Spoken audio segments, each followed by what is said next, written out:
સુરતમાંથી ફરી નકલી ઘી ઝડપાયું છે। શહેરના છેવાડે આવેલા લસકાણા વિસ્તારમાં તવેલાની આડમાં ધમધમતા ભેળસેળ યુક્ત ઘીના કારખાના પર પોલીસે દરોડો પાડીને મોટા પાયે નકલી ઘીનો જથ્થો જપ્ત પડ્યો છે। આ કામગીરીમાં પોલીસે અંદાજે 319 કિલો ઘી કબજે કર્યો છે। આ સાથે જ 856 કિલો વેજીટેબલ સોયાબીન ઓઇલ જપ્ત કરવામાં આવ્યું હતું। મુદ્દામાલ જપ્ત કરી નકલી ઘી બનાવનાર એક શખ્સની અટકાયત પણ કરવામાં આવી છે।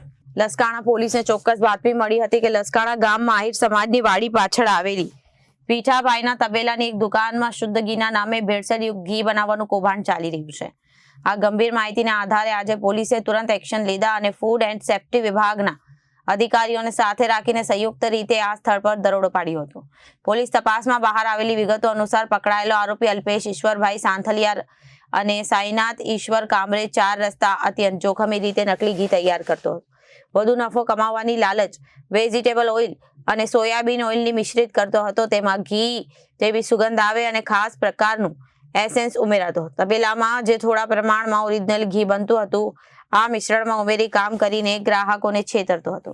Bureau report Janadesh news.